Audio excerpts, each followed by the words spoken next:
município de Betim está localizado numa área que a gente fala que é a área de transição entre Cerrado e Mata Atlântica, onde você tem uma rica biodiversidade, tanto de fauna quanto de flora.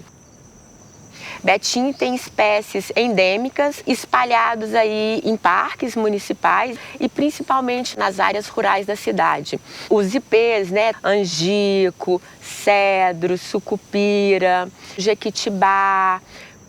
Da fauna aí a gente pode citar espécies como a onça parda, o sussuarana, a jaguatirica, tatupeba, tatumirim, paca, tucanos, beija-flor de peito azul, siriema, o martim pescador, algumas espécies de gaviões, a perereca de folhagem e o cágado. A gente tem aí algumas espécies de cascudinho também que estão presentes aí nas águas dos rios de Betim, também em risco de extinção. Do ponto de vista geográfico, nós estamos na região oeste de Belo Horizonte. No sul de Belo Horizonte, a gente tem uma região de montanhas chamada Quadrilátero Ferrífero. A cidade de Betim está localizada na depressão periférica do Quadrilátero Ferrífero, uma região mais baixa em relação a essa região da Serra do Curral, de Belo Horizonte, pelo Quadrilátero Ferrífero e pela região do Cárcio, do Calcário, de Lagoa Santa, de Sete Lagoas. Ela está entre essas duas regiões. Do ponto de vista da hidrografia, todo o município, toda a drenagem, todos os rios do município vão desaguar no Paraopeba. A gente está na região da bacia do Paraopeba.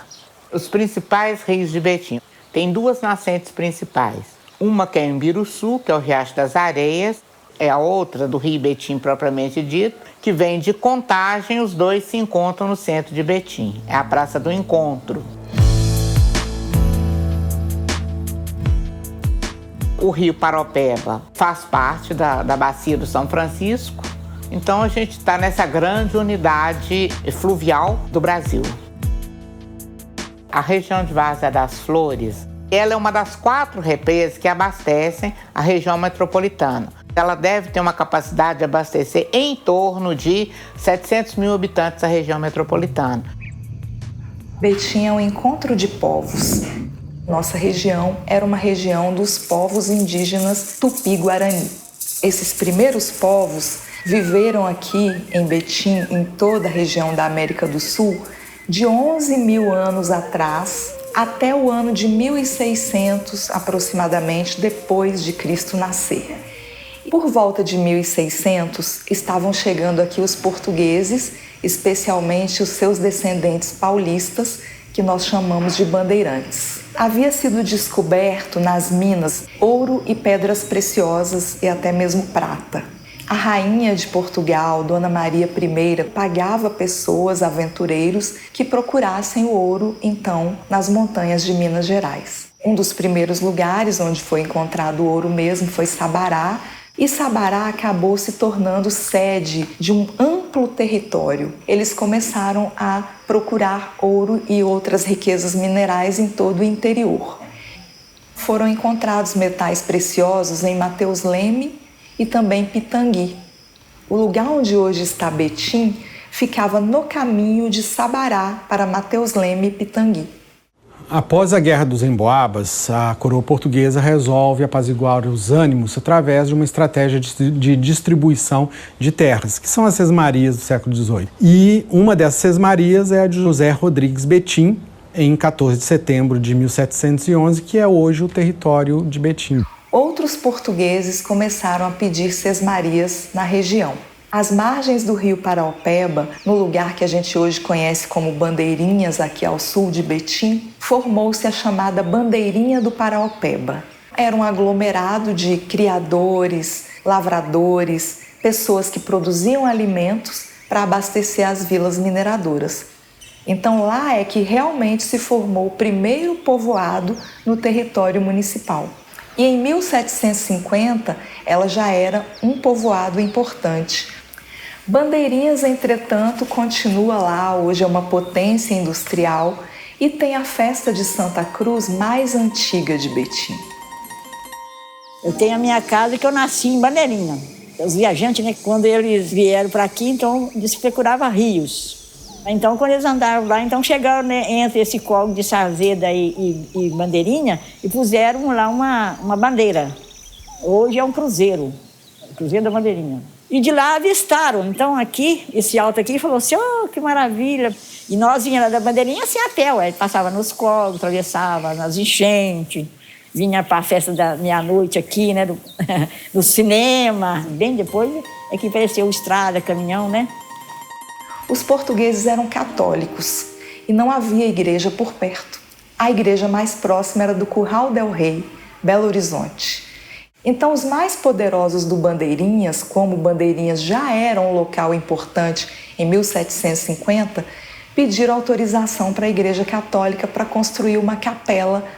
Então, eles escolheram esse lugar, deram o nome de Monte Carmo, e em 1754 essa capelinha foi construída e dedicada a Nossa Senhora do Monte Carmo, ou Nossa Senhora do Carmo.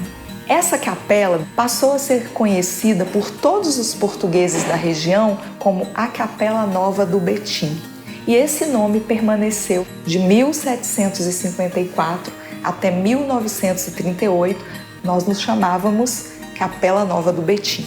Em volta da capela, os ricos do lugar começaram a construir casas, porque aí nas datas de celebrações religiosas, eles vinham com suas famílias inteiras e aqui virava um rebuliço. Esse se tornou o arraial da Capela Nova do Betim. Desde que eu me entendo por gente, eu conheço aqui o alto da Igreja Velha, que é o jeito que a gente chama essa parte aqui da cidade. A Casa da Cultura, a construção data de aproximadamente 1754, né? Ela foi desapropriada em 87 e em 1998 ela foi tombada como patrimônio histórico da cidade, né? E é o ponto de convergência da cultura de Betim, né? A igreja era rodeada, né, numa área muito grande, então ficava ali como se fosse uma praça. Então a gente brincava ali. Também começaram a ser montados negócios, as vendas de secos e molhados, como algumas funcionaram aqui na própria atual Casa da Cultura. Se tornou um ponto de passagem e parada dos tropeiros, coisa que antes acontecia ou no Rio Betim ou na própria Bandeirinha do Paraopeba. Em volta havia todo tipo de prestação de serviço para os viajantes e havia a vida religiosa da comunidade, a vida social da comunidade.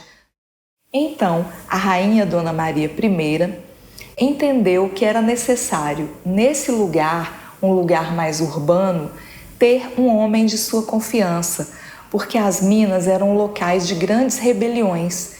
E foi assim que chegou aqui em 1760, apenas 6 anos após a construção da Capela Nova do Betim, um homem rico, cuja família mandou em Betim durante 150 anos, João Nogueira Duarte.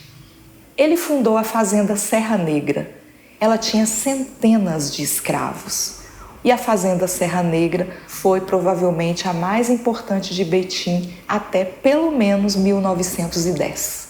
A nossa região era governada por uma Câmara, o Senado da Câmara de Sabará, cujos vereadores eram eleitos apenas pelos ricos. Durante o período republicano, com a alteração da estrutura de poder, eles foram retirados dessa posição e subiu o Padre Osório. O Padre Osório de Oliveira Braga foi o primeiro potentado local depois dos Nogueira Duarte. Durante toda a primeira metade do século XX, ele foi o chefe de Betim. Depois que ele morreu, a igreja foi demolida, por isso que a cidade faz continuamente monumentos a essa antiga matriz. Betim não é uma potência apenas no século XX, ela é uma potência desde 1760, uma potência de abastecimento. Ela era e continua sendo uma potência de abastecimento. Existem muralhas por toda Betim, feitas por escravos. Elas são os nossos melhores vestígios arqueológicos. Por volta de 1830 até 1850, foram contadas pelo menos 50 importantíssimas fazendas coloniais na nossa região. A Fazenda Embiruçu, a Fazenda do Mota, onde hoje está a colônia Santa Isabel, a Fazenda Mesquita, que fica na Charneca, a Fazenda Ponte Nova, que era uma fazenda importantíssima. A Fazenda Ponte Nova fica logo depois de Vianópolis e hoje é um assentamento do Movimento dos Trabalhadores Rurais Sem Terra, o assentamento 2 de Julho. É uma fazenda que foi desapropriada por ser improdutiva nos anos 2000 e lá tem vestígios do século XIX e do século XX. Aqui no povoado nós tínhamos aproximadamente 10 mil habitantes. Desses 10 mil, mais da metade era negra. O bairro Angola é uma região de suaves morros e vales. E ali se aquilombaram os fugitivos das fazendas. Lá, durante 100 anos no século XIX, eles lutaram para construir a Capela de Nossa Senhora do Rosário. Eles começaram a batalhar em 1814, conseguiram inaugurá-la em 1897. Também no século XIX, Betim já tinha vários outros povoados, além da Capela Nova do Betim. Pimentas era tão importante que tinha uma escola em 1886. Santo Afonso era o povoado do Buraco. Era um povoado importante. E agora vamos chegando pra dentro de meu terreiro, pra dentro de meu terreiro, ai, agora vamos chegando pra dentro de meu terreiro, pra dentro de meu terreiro, pra dentro de meu terreiro.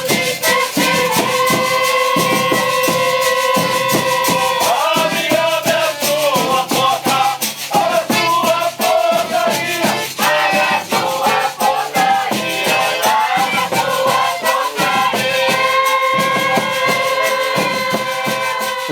Nasci e criei aqui. Eu comecei a folia, peguei a folia no meio do povo. Esse aqui foi do Joaquim Colau, foi do Antônio Isidoro, foi do Antônio São Antônio, que já morreu, meu tio morreu. Aí passou para mim. A folia de reis é um folclore, né?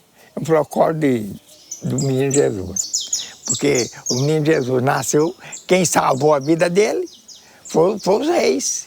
E ela não é minha, o dia que eu for é de outro. Então eu registrei ela com folia do Baixo Santo Afonso.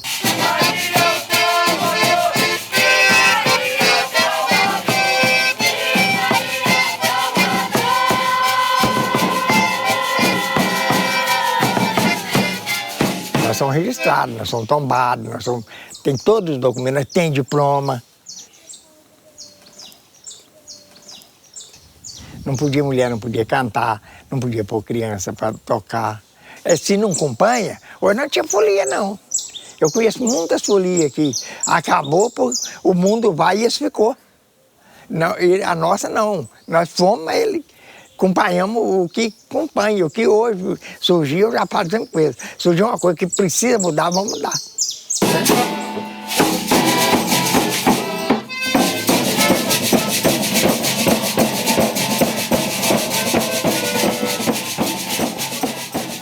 A minha folia, ela começa no dia 25 de dezembro e termina no dia 6 de janeiro, passa de um ano para o outro. Nós fazemos a agenda e vamos para casa de quem quer. Sai daqui umas 8 horas, 8h30, mais ou menos, porque todo mundo trabalha, e vamos até lá para as 11, meia-noite. Eu nasci em Vianópolis em 1928. Cresci, casei, aí criou minha família toda em Vianópolis.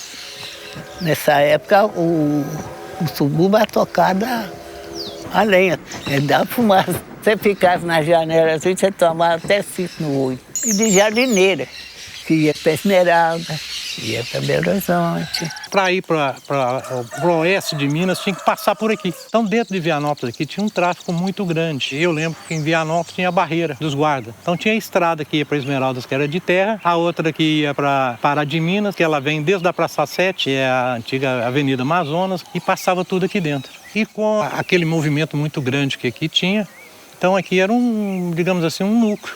E o pessoal de Esmeralda encontrava aqui, então aqui ficou um centro comercial.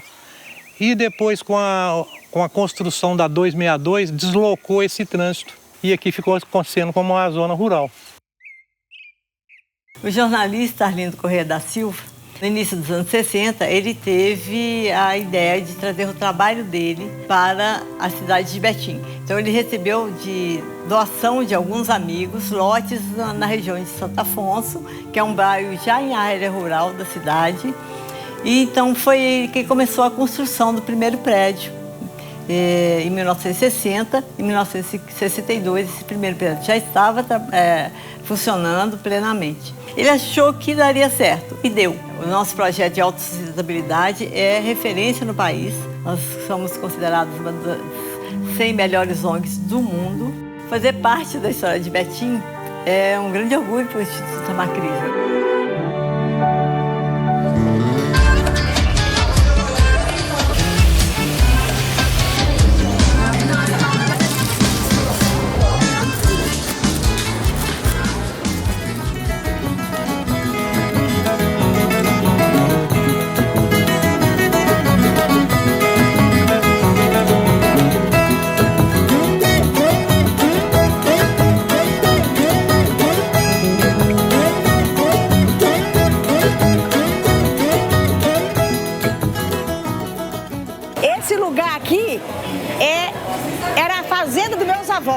Meu pai construiu esse cômodo aqui pra gente trabalhar vendendo pipoca, bala. Aí passou do meu avô pra minha mãe, da minha mãe pro meu pai e do meu pai pra mim.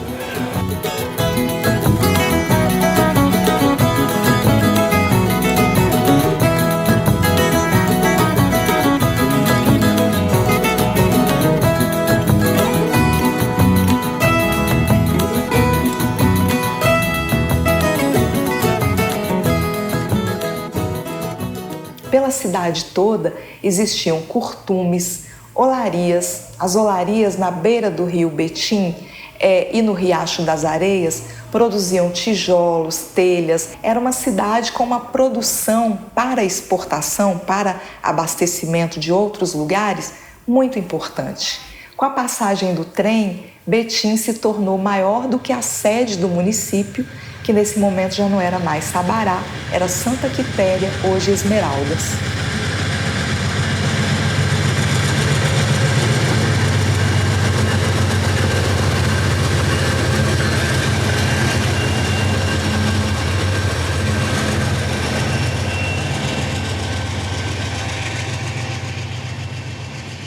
As minhas memórias de meu avô contando, meus avós, é que a igreja era de costa para a cidade e ali, quando passou a ferrovia, a cidade cresceu para trás da igreja.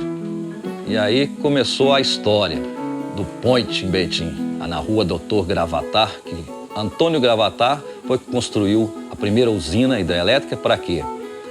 Para moer essas pedras, que é colocada na ferrovia, e começa a história aí da cidade. O Portal dos Sertões, o rio não tem ouro, não. É limpo esse ribeirão, cantador.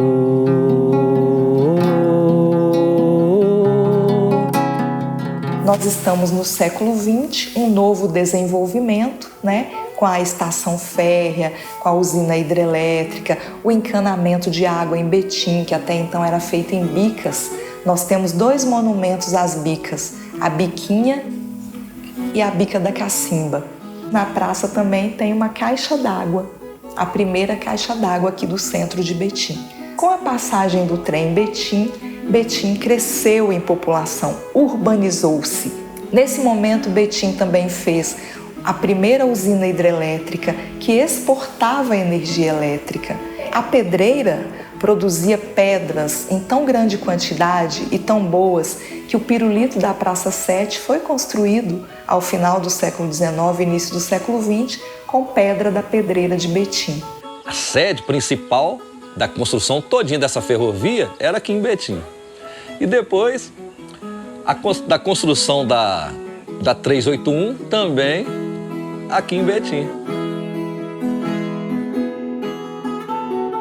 O bairro Santa Cruz era um povoado importante, onde havia um cruzeiro a Santa Cruz, também uma festa parecida com a de Bandeirinhas. O primeiro telégrafo que chegou em Betim foi lá em PTB, por isso chama PTB, Ponto Telégrafo de Betim. Ali tinha o pessoal passava o telégrafo, né? Tec, tec, tec, tec, tec. Lá ficou famoso por causa disso. Em 1955, eu casei com o Jó e nós fomos morar em Betim, lá no Angola. Então lá nós ficamos uns 4 anos lá, depois nós mudamos para cá. E aqui nós construímos nossa vida aqui com muita luta, com muita dificuldade, mas foi tudo aqui, no PTB. Acho 62 que eu estou aqui no meu lugar. Aqui na Inspiração toda e só tinha 7 pessoas que moravam aqui, 7 famílias. Enchia lá para Contagem, Ana Maria Fumaça. Chegava lá e descia lá no Belo Monteiro e ia andando a pé, para poder acabar de chegar na casa da minha mãe. Quando eu cheguei aqui, não tinha Petrobras, não tinha Fiat, a avenida era de calçamento, né? Era de calçado de pedra. A dificuldade era muito grande. Quando a Fiat veio, arranjou muito emprego, né? Foi muita coisa que aconteceu de bom. Aí eu falar que a Fiat era uma mãe, era a mãe do povo aqui. Aí tinha a estação lá de PTB, que é das mais importantes. No Alterosa tinha uma que ajudou a vender os lotes, né? Os lotes lá no Alterosa, na época, por causa da estação que tinha lá, né? Que mostrava a propaganda para vender o lote, era a estação do trem elétrico, né?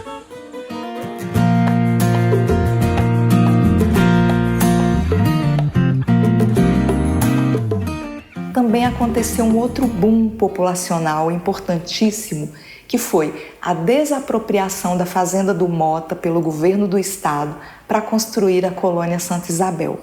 E os parentes vieram morar em volta.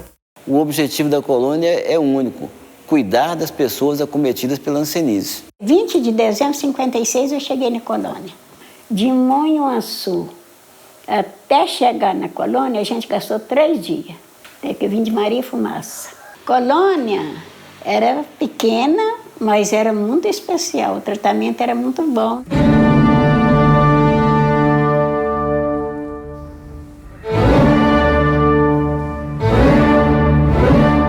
Vim de Montes Claros, há mais de 30 anos que eu moro aqui. Na época eu vim forçada, tive que internar uma internação compulsória, deixei pai e mãe. Sou mãe de 9 filhos. Eu queria ter o filho para mim lutar por eles. Aí meu marido era doido com filho e eu também. Foi lutar por eles. Todos que da minha época que teve filho na colônia, mandava pela uma creche lá em Belo Horizonte. Lá os meninos sumiam. Aí nós veio para Citrolândia, da colônia para Citrolândia. Na época não é só nós que veio, não. É muita gente que, como nós, saiu para criar os filhos. Deus no Senhor que te fez, Deus no Senhor quem te gerou. Deus no Senhor vai tirar toda a sua sombra, é de quem te assombrou. Os filhos separados foram aqueles meninos, filhos de paciente de hanseníase, que assim que a mãe deu à luz, eles foram para os educandários. Quando meu pai casou com minha mãe, que ele foi para Citrolândia, uma das opções dele era não deixar levar a gente para a creche. Eu mentia que morava em Garapé ou Mauro Campos porque eles não aceitavam as pessoas daqui. Aí o tempo foi passando, fiz meu tratamento em 6 anos, fui curada.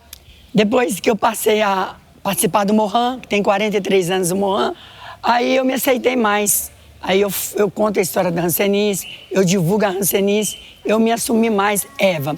E a gente está aí ainda lutando com a sociedade, porque o preconceito ainda é muito grande. Porque hoje a hanseníase tem cura e o preconceito também. Então isso é o amor. Então na colônia até hoje, graças a Deus, nós somos unidos, temos amor um com os outros e estamos um lutando pelo outro. Fica sempre um pouco de perfume nas mãos que oferecem rosas, das mãos que sabem ser generosas. Dá um pouco do que tem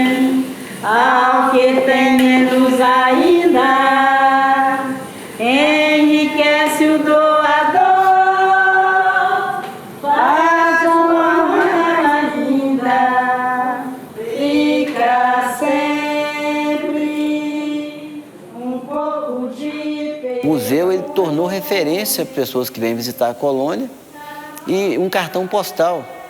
E foi assim, isso tudo foi através de muita luta, né? Nós estamos falando de um bairro, de uma comunidade que viveu décadas sendo excluída pela própria cidade, que essa comunidade está no contexto. Mas nós avançamos em relação ao preconceito. Aquele ônibus que não parava mais em Citrolândia, não acontece isso mais. Aquele comerciante do centro de Betim, que o paciente daqui chegava lá e pedia um café, ele não recebia o dinheiro e jogava o copo fora, isso não existe mais porque nós avançamos. A colônia Santa Isabel, ela tem essa peculiaridade, porque assim, na década de 30, nós tínhamos cerca de 4.000 pacientes de hanseníase na colônia. Nessa mesma década de 30, a colônia tinha cinema, a colônia tinha time de basquete, a colônia tinha time de futebol feminino. Quando a pessoa chegava na colônia, os dirigentes, a primeira coisa que eles faziam era procurar saber se a pessoa jogava bola. Então, para atrair para o futebol.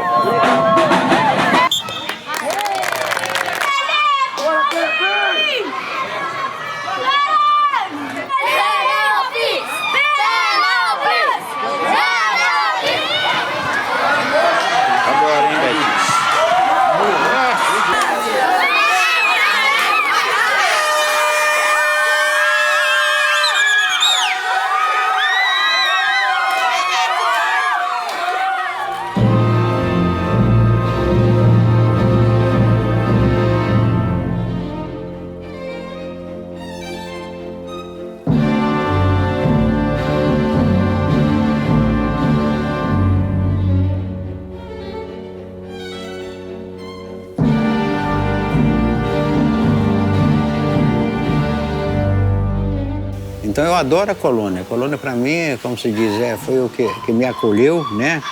Num momento muito crítico da minha vida, que eu estava precisando de tratamento. Aí eu sinto muito bem aqui na colônia.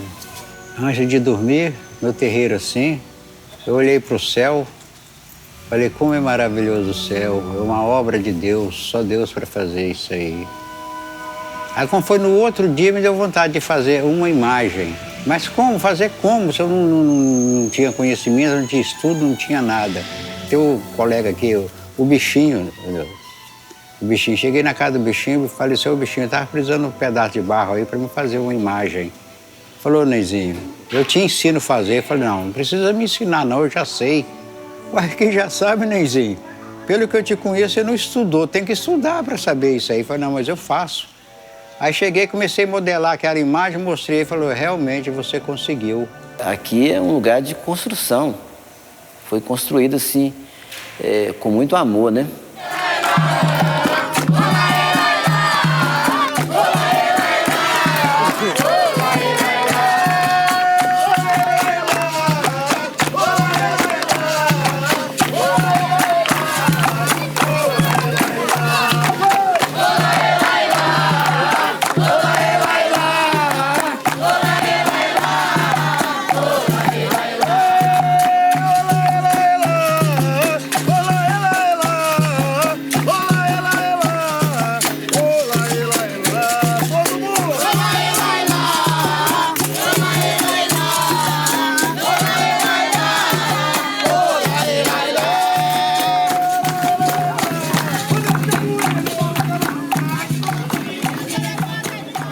A população negra era a maioria da população. Eles não abandonaram seus ritos de origem lá da África. Só que isso teve que ser escondido dentro do catolicismo. Eles tinham que fazer alguns rituais nas igrejas católicas, como é o caso do congado, e manter seus terreiros, por exemplo, escondidos. No século XX, nós temos a movimentação também da Irmandade, mas de forma mais reduzida, porque a tradição do congado em si, o congado mineiro, ele tinha sido proibido na região metropolitana de Belo Horizonte pelo bispo da época, né, na década de 1920 e 1930, nós temos uma paralisação dessa manifestação porque a igreja julgava o congado pagão. Existe um ressurgimento do congado na década de 60, onde lideranças como Joaquim Nicolau e diversas outras guardas que ressurgem nesse momento, né? E a constituição que nós temos do Congado betinense hoje, né? A Guarda do Sodalmo, também, que é desse período, a Guarda do Sor Raimundinho, que é o Congo mais antigo de Betim. Nós temos a Guarda do Tião Medonho, né? um marujo, e as ramificações que vieram da Guarda do senhor João Bellarmino.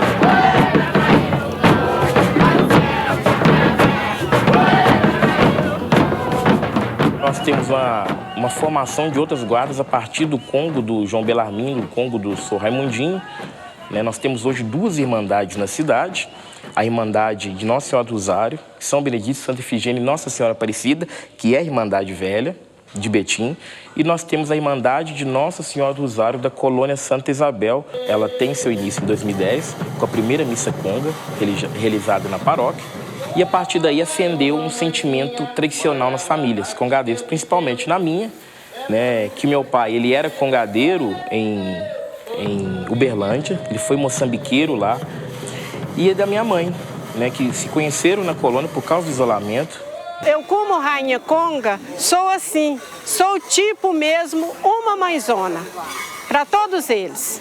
Todas as tarefas passam pelas minhas mãos, desde a alimentação até a confecção de tambores, quando precisa de confeccionar um couro novo, o uniforme da guarda, uma coroa. A minha coroa sou eu que faço. Então eu sou assim, eu sou aquela rainha que faz tudo. Chega o dia da festa, vai para a cozinha, fazer alimentação. Chega na hora da festa, tô lá de rainha.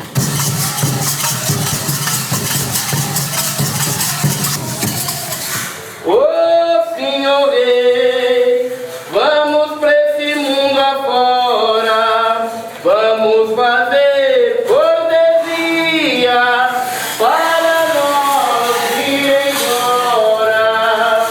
Ô Senhor Rei, vamos pra esse mundo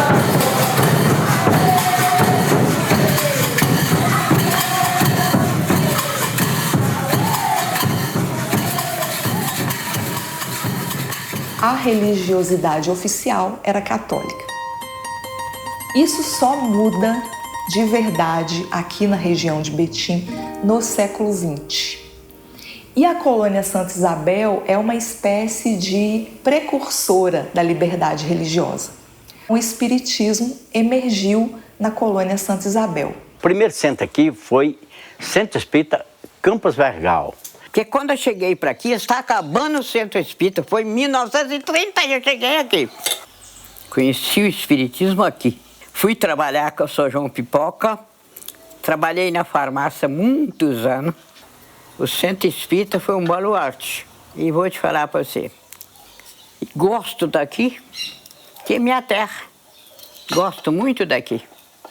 E pretendo morrer aqui.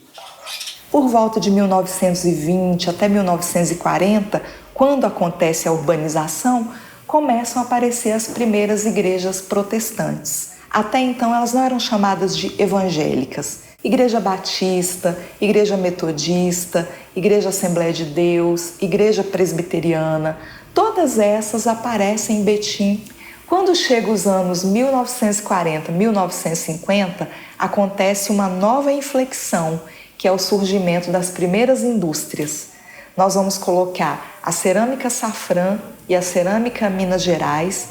Elas pegam a tradição de olarias de Betim e industrializam a produção das cerâmicas. Também é o momento em que Betim recebe muitos imigrantes estrangeiros. Estava na Segunda Guerra na Alemanha. O meu avô, muito assustado com as coisas que tinham acontecido, ele chegou chorando, tremendo no porão, e disse para minha avó, se a gente sair com vida dessa guerra, nós vamos um dia sair da Alemanha.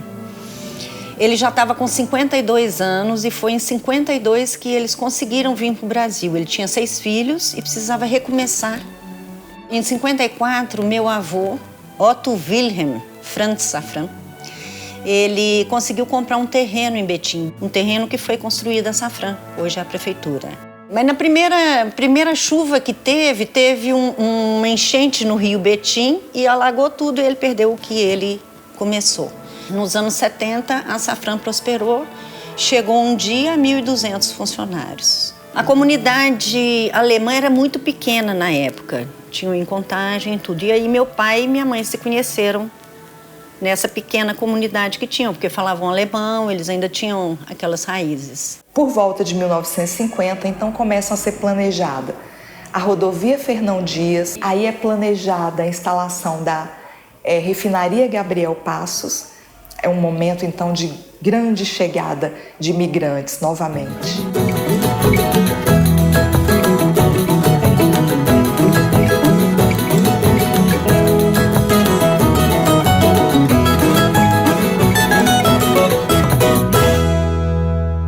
Morava na cidade além de Escócia, comune de Camerota. Lá em Itália, que nasceram 5 filhos, e 2 nasceram aqui. Veio de lá de navio, gastamos 19 dias de navio. Chegamos no Rio. Do Rio viemos para cá, para Vianópolis. Vianópolis ficamos na fazenda. O dono era muito bruto. Chorei mesmo, muito mesmo. Queria voltar para a Itália, mas não tínhamos dinheiro mais para voltar. Melhorei mesmo quando saí da fazenda.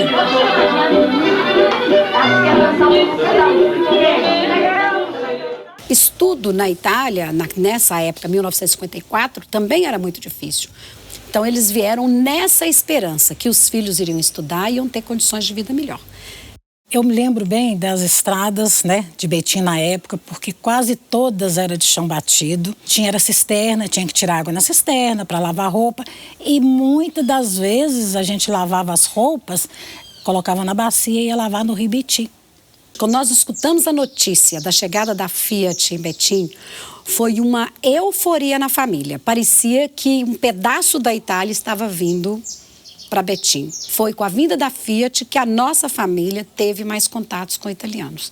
Então, para o meu pai, era uma alegria trabalhar na Fiat. Acontece a chegada da Fiat, que aí vamos dizer que dá uma inflexão definitiva na urbanização de Betim. Então, Betim recebe uma forte imigração do interior de Minas e ela vai passando rapidamente de 100 mil para 200 mil, 300 mil, 400 mil habitantes em poucas décadas. E toda essa população vem para cá em busca de postos de trabalho e a Fiat é um símbolo disso. Apesar de não ser a única, do nosso parque industrial ser muito diversificado hoje, mas ela continua sendo um símbolo do novo Eldorado. Quando foi em 81, 2 anos depois do meu primeiro contato com Betim, aí a gente veio de mudança. Aí não tinha água, não tinha luz, era uma ocupação, tudo muito difícil. Isso aqui é o jornal da Comiteco, a imobiliária que loteou Teresópolis, tá vendo? Olha aqui, ó, Parque Jardim Teresópolis, a matéria do nosso bairro aqui, em 1955. Tava bem no início ainda, o bairro Amazonas, Alvorada, era loteamento, né?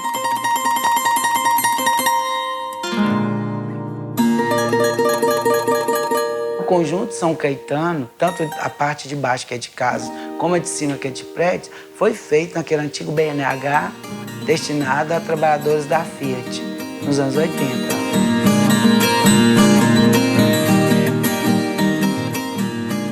Nós viemos para aqui, primeiro, não tinha água, nem luz, não tinha nada. Primeiro comércio foi nós aqui na loja, foi supermercado. Filho, são 9, mas eu conto 10 porque eu tenho um adotivo.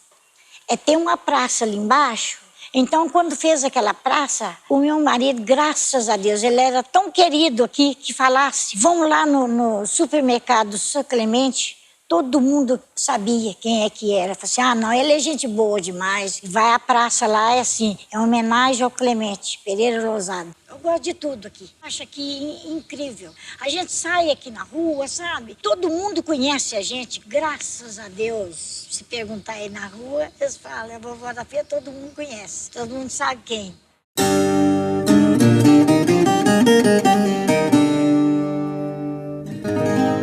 Sou mãe de 12 filhos, criei mais 3 dos outros. Quando a gente veio para Teresópolis, a gente veio do Nova Sintra. Aí a gente vendo a necessidade do povo, que estava muita, o que o meu marido ganhava era pouquinho, não dava para ajudar, nós conseguimos a creche primeiro, porque o desemprego estava muito, as mulheres achavam emprego e os homens não achavam. Nós vimos que ainda tinha muita gente precisando, aí já foi mais fácil para mim correr atrás do sopão. Aí eu corri atrás do sopão, corri atrás do tique de leite, para alimentar o povo, porque achamos que a creche só não dava para o povo, porque eles levavam os meninos comiam lá. E aqueles meninos que não podiam ficar na creche, que as crianças mais grandes, que não tinham idade mais para a creche, passava fome em casa. Mas, graças a Deus, nós não vimos ninguém mais passando fome dessa época em diante. Graças a Deus, foi muito gratificante para mim. Então eu tive a ideia de fazer uma creche. Minha casa era um barracãozinho. Usava era a minha geladeira, era um punhado de coisa, tudo era daqui de casa mesmo. Era 50 crianças só. E mesmo assim era apertado demais. Mas eu continuei batalhando para conseguir o terreno, uma casa. Quando foi um dia, eles chegaram aqui e falaram, você vai ficar lá embaixo. Eu entrei lá, o portão estava meio aberto, estava semi-construído, sabe? Aí, nossa, o que eu vou fazer aqui? Porque dinheiro não tinha. Desde lá do princípio, até onde fechou o asilo, o quarteirão inteiro, era terreno da creche. Aí comecei a correr atrás para plantar o asilo lá. Para mim foi metade da minha vida que foi colar. Só isso. Para mim foi.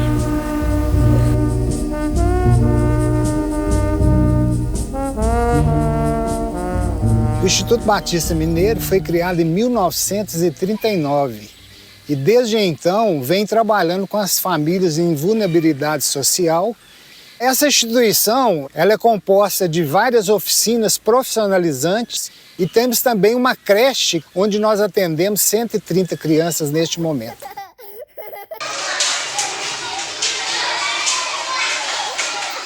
O que é hoje o salão de encontro? A escola é dos sonhos de qualquer pessoa que entra nessa área de educação. É uma brincadeira dentro de uma bela quadra, é um circo. Esse circo é mais um desabrochar dos meninos, eles que são os artistas. E mais gostoso é conviver com eles. Não é a gente, quando pega um trabalho desse, não é a gente que está trazendo, é ele que vem nos ensinar. 39 anos que eu estou morando aqui, tenho prazer de estar fazendo parte de Betim. Eu criei uma creche que na época do desemprego, na época da fome, que ninguém tinha nada para comer, então eu formei essa entidade para tratar das crianças e ajudar os pais carentes. E por isso foi dando certo e eu gosto muito de estar aqui nessa cidade, ajudando as pessoas. Eu trabalhei 16 anos voluntária, depois foi que eu tive carteira assinada. Eu fico feliz, né, de ter passado por tantos trabalhos.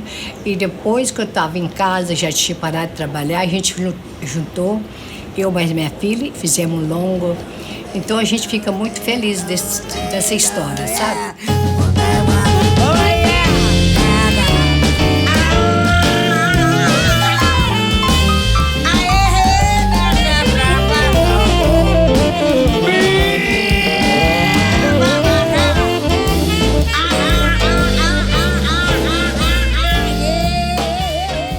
Quando a gente pensa assim, que nós temos aqui o galpão da Amazon, que nós temos a emergência da palavra logística, que nós estamos pensando num aeroporto, é porque está acontecendo uma nova inflexão econômica na história de Betim, da indústria para os serviços.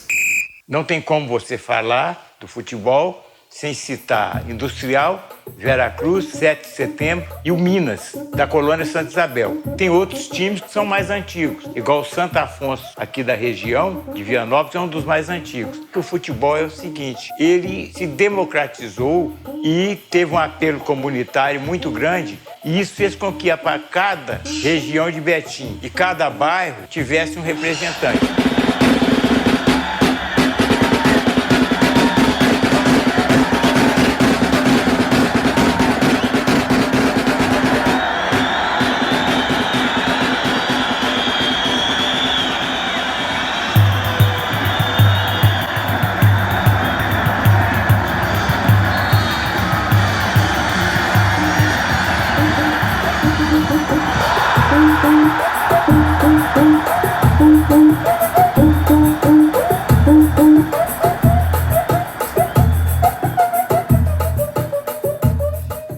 Betim é uma cidade que acolhe, né, pessoas de todos os cantos do Brasil.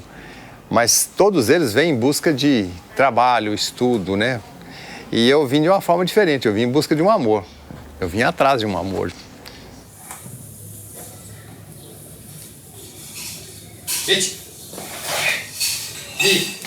Eu vim de Viçosa, esse karatê de Viçosa foi introduzido como diversão, em busca de defesa pessoal, em busca de ser mais forte.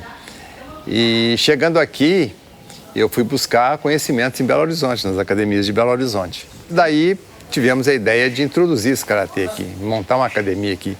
E com essa garra de querer vencer, de querer fazer, de querer ser, nós montamos a Academia Fênix, a primeira academia de Betim. E eu te digo com certeza que já foram aí mais de 30 mil alunos passados por esse karatê. Hoje eu estou trabalhando com a terceira geração.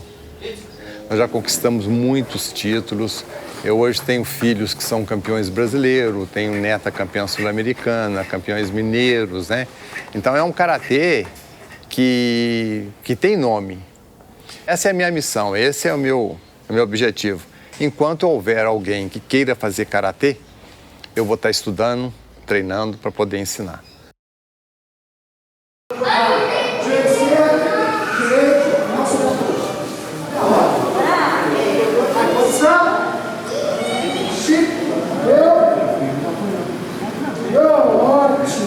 Eu nasci em Cachoeiro do Itapemirim, Espírito Santo, e daí, de 1975 até a presente data, eu estou em Betim. Então, aprendi a amar a cidade de Betim. E aqui, em 1976, nós fundamos a academia em Betim. Naquela época, os atletas filiados à Federação Mineira de Judô pelo Águia Branca começaram a se destacar. Teve muitos campeões estaduais, e daí a coisa evoluiu tanto que nós começamos a ter campeões nacionais, masculino e feminino. Eu vim para Betim em 1981, que nós começamos a desenvolver, eu junto a ele, o trabalho de judô. Era um sempre segurando na mão do outro. Eu nasci praticamente dentro do tatame, né? Para mim é muito importante fazer parte dessa história, fazer parte desse grande amor que é o judô, para o meu pai, para minha mãe. Tanta gente que eu conheço que se formou, cresceu comigo e hoje em dia está aí com suas famílias, e os filhos estão aqui, minha filha também está aqui. Então eu fico muito feliz. Eu comecei o judô num projeto social com o professor Costa, no Teresópolis, né? Logo no início ali, quando o Teresópolis ainda estava se formando ainda ali próximo da FIT. Passei por um processo seletivo e o professor viu alguma coisa em mim e me chamou para vir para a academia para participar da equipe. De lá para cá, minha vida foi pautada dentro do esporte, né? Tive a oportunidade de treinar numa academia particular, mesmo sendo carente, e consegui me desenvolver, né, e me formar dentro desse esporte. A gente tem contribuído muito com a comunidade e isso a gente tem formado os campeões da vida. Chumi! Tem vira para trás, a comida é uma aqui, a comida é uma aqui, tem vira para trás. A comida é uma aqui. Sequência.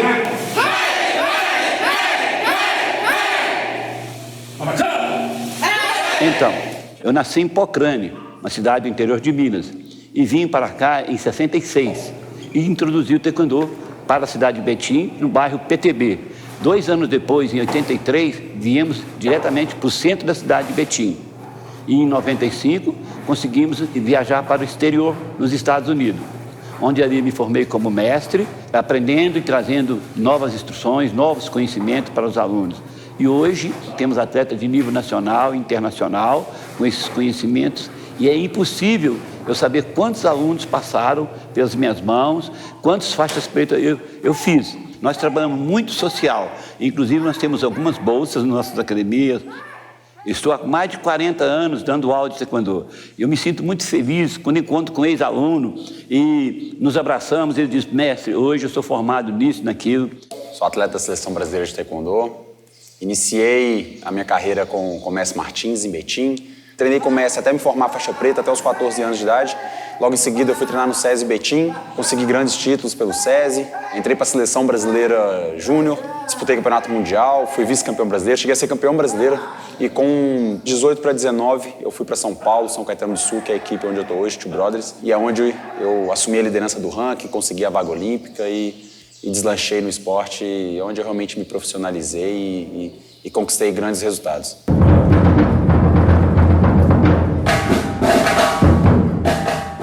Betim no esporte especializado é algo realmente com muita representação. A gente tem uma série de atletas e nomes de pessoas que representam a cidade no esporte especializado.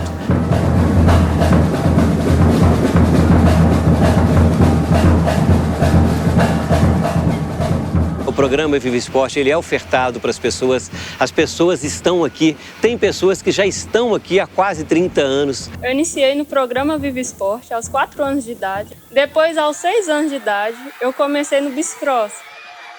Lá eu conquistei diversos títulos. Betim sempre foi referência como bicicross. Tanto que quando tinha competições aqui, a pista ficava lotada, pessoas ficavam em cima das árvores para assistir às competições. E isso me emociona bastante.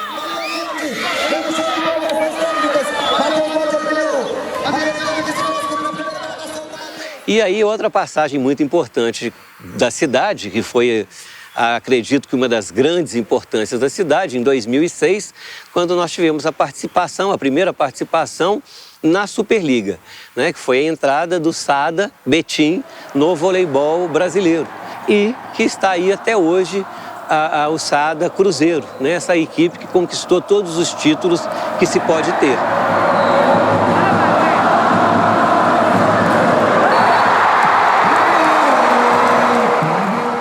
Nasci aqui no Angola. Quando começou o time, aí eu já estava aqui. Então eu já comecei com eles, engrenei com eles. Eu fico mais na supervisão, montagem da quadra, tem que arrumar rede, essas coisas a gente vai fazendo. Meus rins parados, eu fazia hemodiálise. Mesmo assim eu continuei a luta e o carinho que eu tenho com o pessoal aqui não tem tamanho.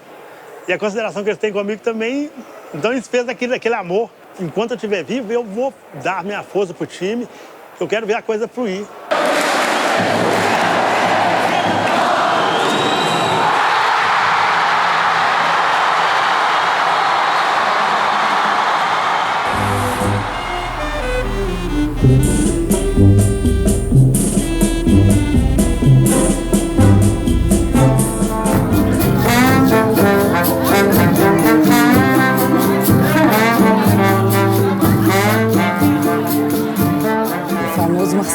Mas eu acho que para entender o meu pai e a importância que ele teve em Betim, é muito importante entender um pouco de onde ele veio e quem foi o meu avô, João Careca. Quando chegou em Betim, foi ao cartório com o proprietário do terreno e nesse cartório o proprietário disse que tinha uma rádio e tinha uma banda, que na época se chamava Regional, e isso convenceu de vir para Betim na mesma hora.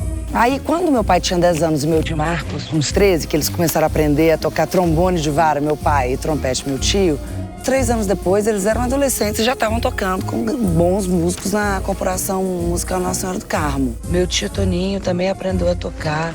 Depois, meu pai exerceu um papel muito importante também na organização, na estruturação e na profissionalização da Corporação Musical Nossa Senhora do Carmo. Ele era músico e depois virou presidente. Em 62, meu avô criou uma banda que chamava The Music Brothers, onde os 3 filhos tocavam junto com ele. 2 anos depois, meu pai criou uma banda que foi muito ícone assim, em Betim na época, que chamava Gênesis. Então era Gênesis durante o ano e quando era carnaval, chamava Banda do João Careca. Pegou muito esse fascínio pela música do meu avô e não só pela música, porque para ele não bastava ouvir ou tocar dentro de casa. Era o fascínio do efeito que a música fazia nas pessoas.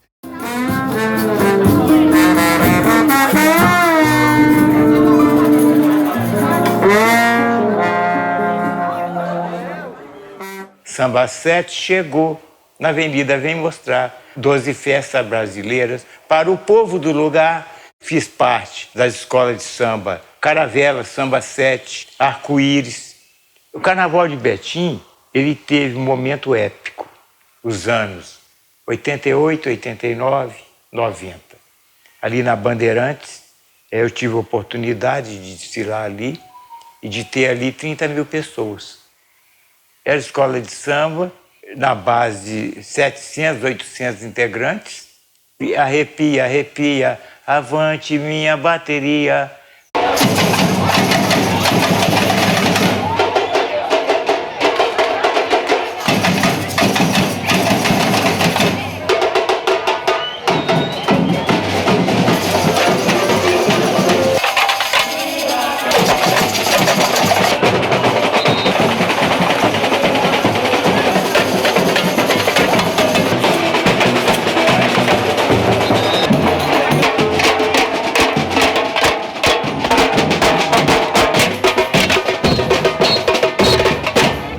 Betim é uma cidade luz, uma cidade de talento, uma cidade de grandes profissionais e que abraça, que ama a arte. Betim é arte.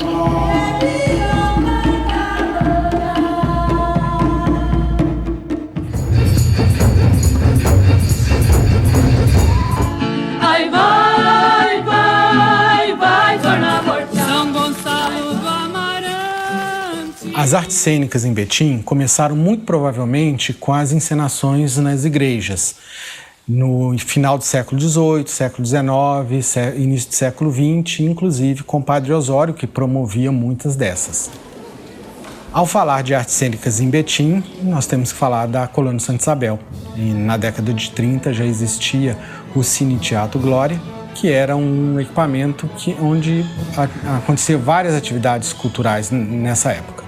Posterior a isso, nós temos o momento em que o teatro e as artes cênicas se institucionalizam como movimento de teatro de grupo.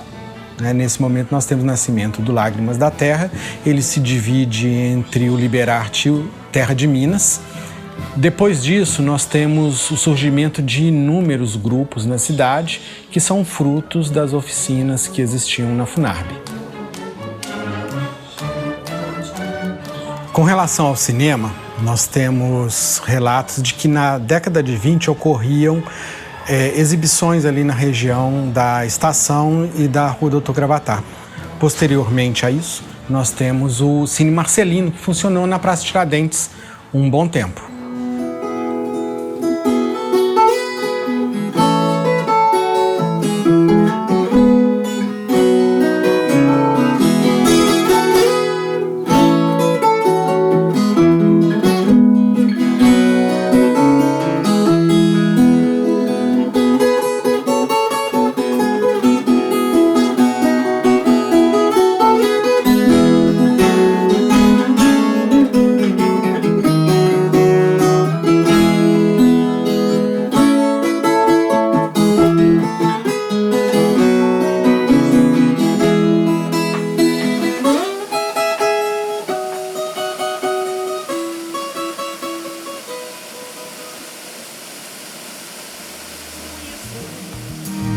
Então me diz o seu nome, que eu te digo meu nome, mas você não me responde.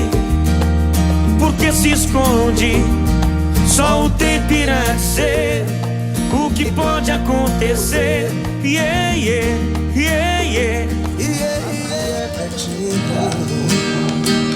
que é Betim.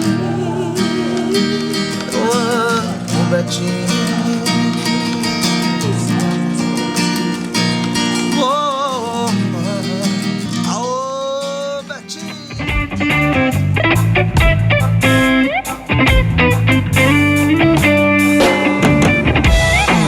Não se explique, modifique, modifique. Modifique, modifique, não se explique, não se explique, não. Manabadaba, olha. Manabadabadaba, olha. Manabadabadaba, olha. Dabadaba. Vai na frente.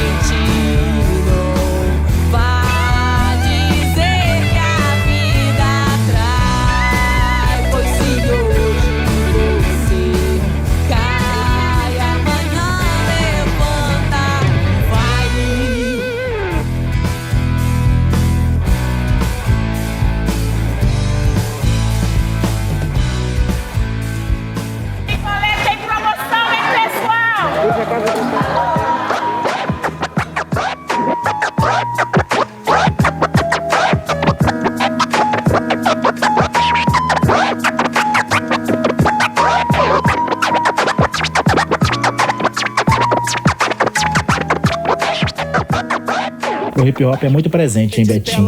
Eu não sou herói de novela, nem astro de filme de ação. Sou poeta da favela, autografando indignação. E o sistema cria orçamentos pra depois... Eu sou de origem indígena, né? Nasci em Mendes Pimentel, Minas Gerais. Vim pra Betim com 17 anos de idade. Além do trabalho musical, a gente faz também se aventura em projetos sociais. Que é algo característico, assim, dos rappers. Eu tenho um boom sem clap, eu dei um boom no trap. E todas as outras notas, sujas e valiosas. Perdendo honra, comprando portas, pedras preciosas. Vontade, visão pra mudar sua realidade. A ser de verdade, a ter humildade. A prezar mais pela sua liberdade. Eu vejo o movimento artístico crescendo bastante, isso que é o bom pra gente, esse que é o foco. Focar em arte e tentar fazer a favela viver mais a cultura.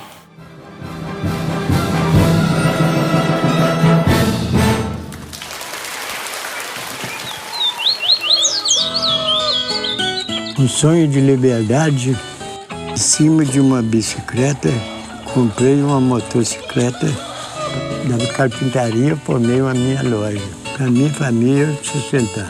Com calo nas mãos, trabalhei muito para chamar que o nego tinou para cantar, para me escutar. Com minha esposa e meus 8 filhos, comecei a plumar igual um foguete. Montei uma rádio e hoje os grandes nomes da música sertaneja vêm me procurar.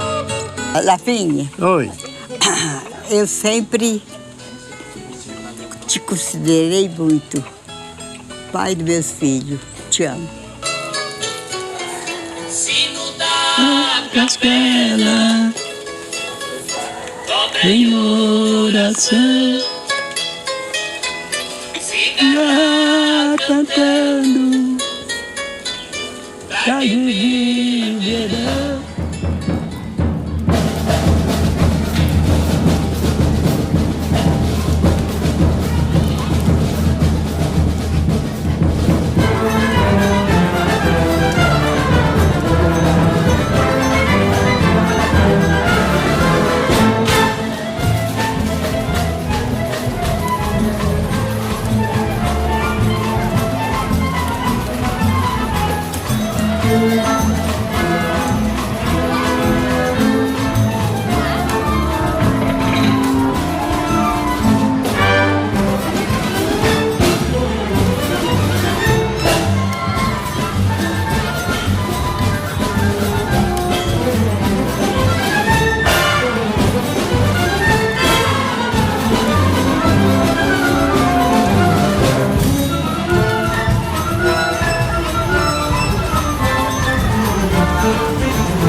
Betim, lugar bom de se morar. Se for beleza que procure, então aqui é o lugar. Falar das riquezas daqui, me falta até palavras. Tem rios, tem represas e muitas matas. O verde se faz presente, chácaras e sítios. As igrejas que deixam o município mais bonito. Região histórica de gente hospitaleira. Salve Betim, cidade pioneira. Barzinhos animados, lotadas pracinhas. Tem patrimônio histórico, coisas antigas. São tantas que nem sei se dou conta de falar. Benzedeiras, folclore, gastronomia popular. Tem artistas, teatro, tem sim senhor. Museu, biblioteca, tudo isso a gente herdou. Bons atletas, campeões, Betim tem demais. Um dos lugares mais bonitos da nossa Minas Gerais. Quem não conhece vai ter o prazer de conhecer. Betim é um lugar que eu escolhi para viver. Salve Betim, a grande pioneira. Faz Minas ser mais forte na história brasileira. Quem não conhece vai ter o prazer de conhecer. Betim é um lugar que eu escolhi para viver. Salve Betim, a grande pioneira. Faz Minas ser mais forte na história brasileira.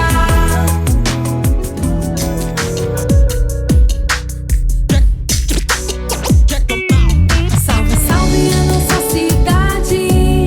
Betim, a grande pioneira que faz Minas ser mais forte na história brasileira. Salve, salve a nossa cidade. Betim, a grande pioneira que faz Minas ser mais forte na história brasileira. Salve, salve.